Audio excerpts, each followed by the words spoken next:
મહત્વપૂર્ણ સમાચાર પ્રાપ્ત થઈ રહ્યા છે। ગુજરાત એટીએસ અને કોસ્ટગાર્ડનું મોટું ઓપરેશન। અરબી સમુદ્રમાંથી ફરી એકવાર ડ્રગ્સનો જથ્થો ઝડપાયો।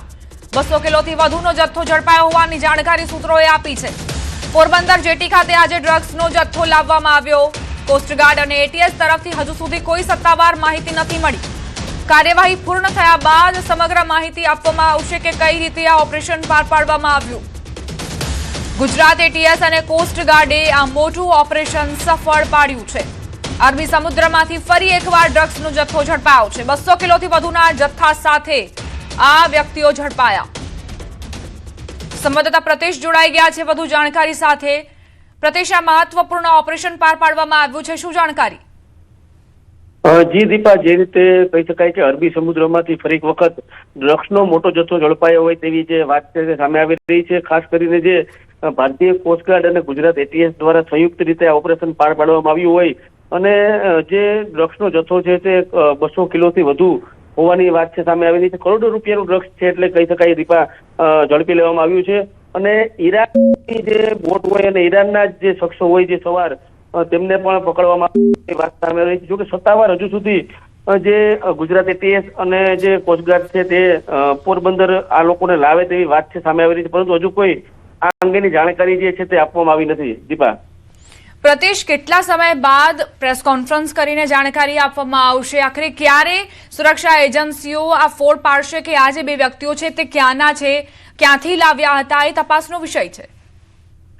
દીપા, દર વખતે એવું જોવા મળતું હોય છે કે જયારે આ જે ઓપરેશન પાર પાડવામાં આવતું હોય ત્યારબાદ જે પોરબંદર સહિતની જે જેટી છે ત્યાં જે જથ્થો છે તે લાવવામાં આવતો હોય છે અને ત્યારબાદ જે ગુજરાત એટીએસ છે એટલે ગુજરાત એટીએસ છે તે અમદાવાદ પ્રેસ કોન્ફરન્સ કરતો હોય છે, પરંતુ હજુ પોરબંદર જેટી ઉપર આ જે સામાન જે છે ડ્રગ્સનો જથ્થો છે તે આવ્યો ન હોય તેમ કોઈ સ્થાનિક મીડિયાને આ અંગે જાણકારી આપવામાં આવી નથી। દીપા, કઈ રીતે ઓપરેશન પાર પાડવામાં આવ્યું પ્રતેશ? કારણ કે સંયુક્ત ઓપરેશન હતું કોસ્ટગાર્ડ અને એટીએસનું, કોઈ જાણકારી મળી, કોઈ એવી બાતમી મળી?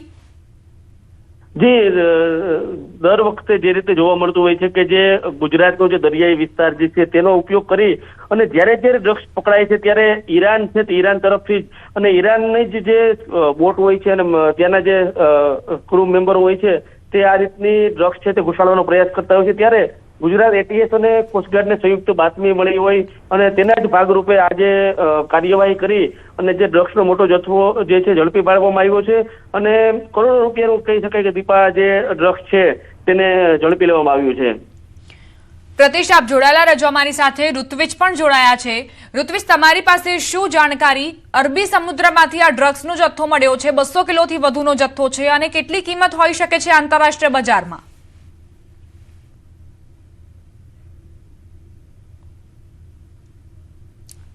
જી ઋત્વિજ, આપના સુધી અવાજ આવી રહ્યો છે? અમારા સંવાદદાતા ઋત્વિજ સાથે ફરી એક વખત સંપર્ક સાધવાનો પ્રયત્ન કરીશું, પરંતુ આ મોટી જાણકારી અત્યારે પ્રાપ્ત થઈ રહી છે કે ગુજરાત એટીએસ અને કોસ્ટગાર્ડે આ મોટું ઓપરેશન પાર પાડ્યું છે। આ બે વ્યક્તિઓ જે આપ જોઈ રહ્યા છો અત્યારે પ્રાથમિક જાણકારી છે કે આ ફોટો સામે આવ્યો છે, બે વ્યક્તિઓ પકડાયેલા છે, તેમની પાસેથી 200 કિલો ડ્રગ્સનો જથ્થો મળ્યો છે।